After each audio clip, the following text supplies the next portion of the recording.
name and your question, please. My name is, You can bring the mic down a little bit from mine. There you go. sorry.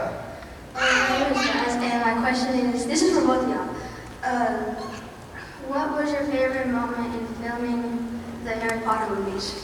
Favorite moment? Oh my goodness, so many. I mean, yeah. I'm going to pick a random one because it is a question I get asked a lot. I'm sure you do as well. And I try and answer it differently. But Peeves the Poltergeist was my favourite bit to film, which none of you ever saw. But we just had so much fun doing it. And the actor who was playing Peeves the Poltergeist was a guy called Rick Mail. And if you haven't seen any of his work, and he's sadly no longer with us either, he is one of the funniest, rudest, but kindest people I've had the joy of meeting and working with. He was absolutely brilliant.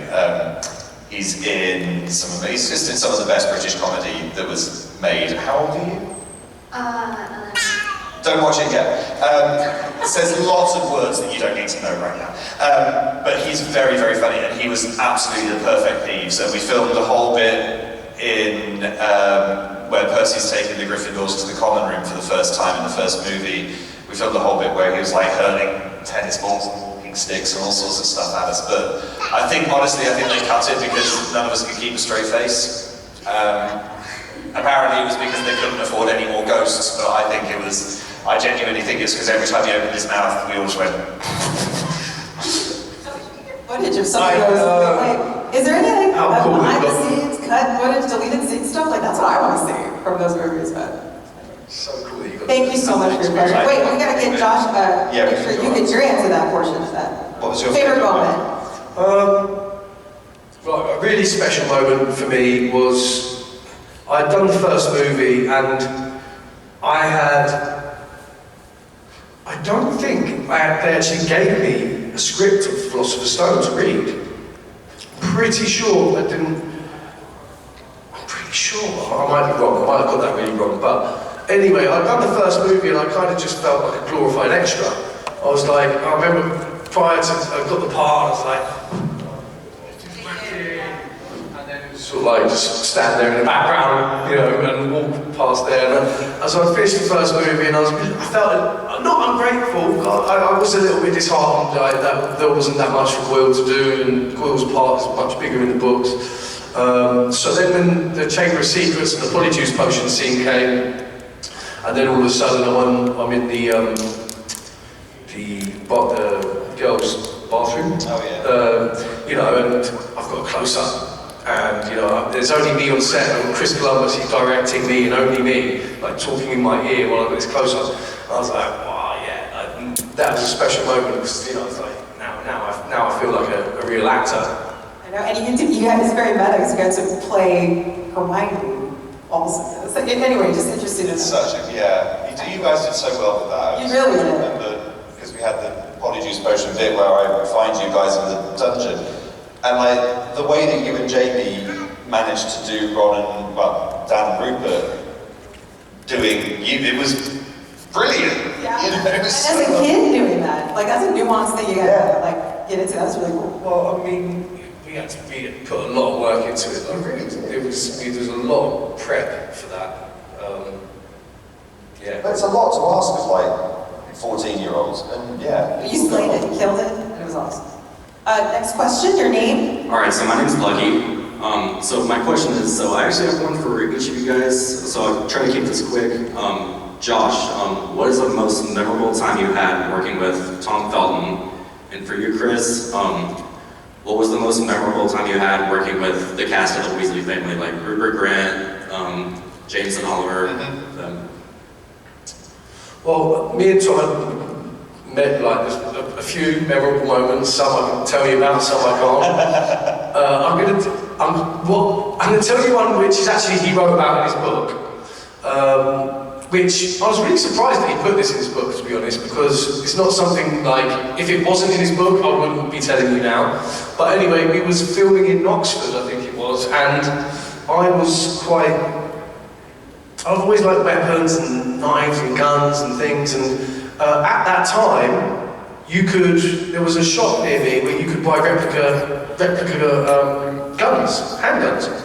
there was no law against. They were selling them. There was like a loophole in British law where you could buy these, and they felt the weight of a gun, but the barrel was filled with metal, so nothing could come out of it. So they just sounded, looked, and felt like real guns. I thought it'd be a good idea to take one to the hotel in Oxford. Actually, in my defence, I think I told Tom and Jamie about these guns, and they was like, yeah, bring one, we're going to Oxford next week. And I stupidly did. Yeah, so we get to the hotel, and I'm in the hotel with Tom. Where are we going to fire it? So don't know why we thought this was a good idea, but there was a multi-storey car park next to the hotel, attached to part of the hotel. So we're in this multi-storey car park, and we did not think about acoustics at all. We got to the bottom of the multi-storey car park and let it off. And Tom was actually filming it with his camcorder at the time. He doesn't mention that in his book, but he was filming it. So somewhere there may be footage of this, and we've let it off, and it's just, you can imagine the whole, and we've just crapped our pants and just run for the hills. And I think for a good couple of weeks after that, I was just dreading that I was going to get a call from the producers. We've had these reports, CCTV footage of you and Tom firing a gun in a multi-storey car park. That would be a good promotion for that one, though. There's no bad press. That would have been, no bad press. That might have been curtains. I don't know. Maybe not for Tom, but it probably would have been for me. You'd have had to take the blame for it, for sure. Yeah, I mean, the Weasley family obviously didn't go around firing weapons in garages. But I think my favourite point with the Weasleys, and it wasn't even all of us actually, it was when we were filming Platform 9 3/4 that on actually both of the first two films, just because it was really cool to be filming on location. We didn't get out very much from the studio. You know, a lot of what we did, certainly after the first movie, a lot of it was filmed at the studios. So getting to go to King's Cross Station and actually film on, it's not platform, it was platforms 3 and 4, I think, was really cool. There was a great big steam train there, which was really cool. But also, it was just the Weasleys and Dan, so it was really special just to kind of just have all of us and be on this little sort of, almost like a little mini break, really. It was really cool. And also because this sounds really awful to say this out loud, really, but when you're filming, it's really cool to be filming somewhere where people can see what you're doing, because when we were hidden away in the studios, nobody ever saw anything. There's always like this big secretive world behind the Leavesden Studios doors, but yeah, when you're out at King's Cross, everybody can see the Hogwarts Express and everybody can see you, and there's people everywhere, and it's just really fun.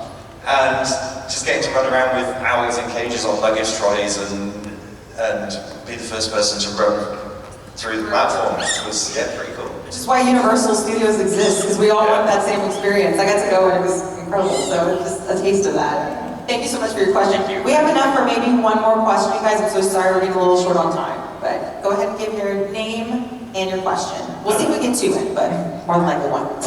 Well, hopefully it is. Okay. My name is Brian, and my question for both of y'all is, what is your Daniel Radcliffe story?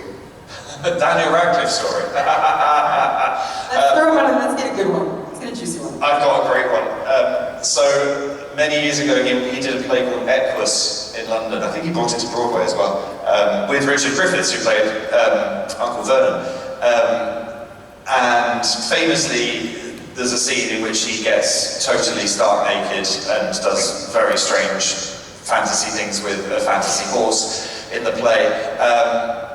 It's a play that I'd studied, so I was really keen. It doesn't get produced very often, so I went to see it. I went to support my friend in it, you know? Sat next to his dad. Really awkward. Never sit next to somebody's dad while they're taking their clothes off. It's really, it's the most awfully awkward. Like, what do you say, your son is, Very masculine. very talented. I watched you awful. And Alan, Dan's dad, is a really lovely guy, but it's just a really weird experience. Yeah, so that's my random Daniel story anyway. I don't have one, to be honest. Make up a really good one. Besides, I had a screen test with him, and I don't know whether he had Harry, yeah, I think he may have been auditioning for his screen test, not really a story, but... And other than that, and that, you know, we used to smoke cigarettes together. That's about it, really, to be honest. And he's got a real sort of real dark sense of humour. He told me some of the darkest jokes I've ever heard, which is unexpected. You don't expect that from Dad, yeah. Very nice. Well, thank you for your question. Thank you. Guys, I think we're pretty much wrapped up. I'm so sorry. I know I wanted to get to your question. Well, you know what? Let's do one more question. Quick question. Quick Just because, I love your cardigan. I love what you're wearing. Thank you. I love it. So, go ahead. My name is Mackenzie, and I actually brought my one too. Excellent work. But my question is kind of for both of you on this, but on the set. I watched a video quite a while back, and it was about the scene where Sirius dies, and it's about I don't know if it's true because it's just a video I came across. It was a video where it was about the set where Harry, Daniel actually went through a loss right when that scene was being filmed. What was the set like when that was going on? Do you know what? Unfortunately, I don't remember, and I wasn't there at the time. Yeah, I'm sorry. I'm really sorry. What was the question? It's about Sirius's death, but I wasn't there, so I'm really sorry. I don't have an Are you going to be going to the Yule Ball this evening? Actually, yes. Yes? All right, guys. Well, I'm going to wrap by just saying we have an incredible event this evening at 8 o'clock, the Yule Ball. And Chris and Josh are going to join us, guys. Are y'all excited? You're so sweet. Can we do one more question? Yes. Yes. Just because you're so sweet. Go ahead. What's your name and your question? My name is Natalia, and I have a question. Sorry, I'm coming over here because it's really echoey and it's really hard to hear. So yeah, ask your question. My name's Natalia, and I have a question. Who was your best friend while filming? Who was your best friend while filming? For me personally, I would say Tom, but I don't think I was his best friend. Let's say he was the person I probably liked the most on set. No offense. Who was your bestie? Who was your best? I know you should. I thought you would have said Chris. That's offensive. So it's funny, isn't it, though? Because doing these things later in life, you do end up sort of hanging out with people you really wouldn't have thought you'd been hanging out with when you were 15. But me and Sean Biggerstaff, who played Oliver Wood, the Quidditch captain, because we were basically the same age. He's like 4 months older than me. Neither of us had to do school. Like, all the kids had to be in school for 4 hours a day because it's the law and they're kids. We were adults because we were just over 16, so we didn't have to spend while these poor kids were having to do their homework and learn science and English and math, we were just hanging out watching films. And while Sean was telling me how bad my music taste was and making me listen to stuff that he thought was better than my musical theatre taste. But yeah. I love it. Thank you so much for your question. That was a great question. Thank you. Thank you. All right, guys. Well, we're going to go ahead and wrap it up. Again, check out the Yule Ball this evening. These guys will be joining us for the Yule Ball. Now, the Witch Sisters will not be playing. This is my band t-shirt. I was really proud that I found this band t-shirt. Something Wicked Tour 94. But we will have an amazing DJ who's going to be here. It's going to be a lot of fun. Come check out the Yule Ball. And one more time, give it up for Chris, Rankin,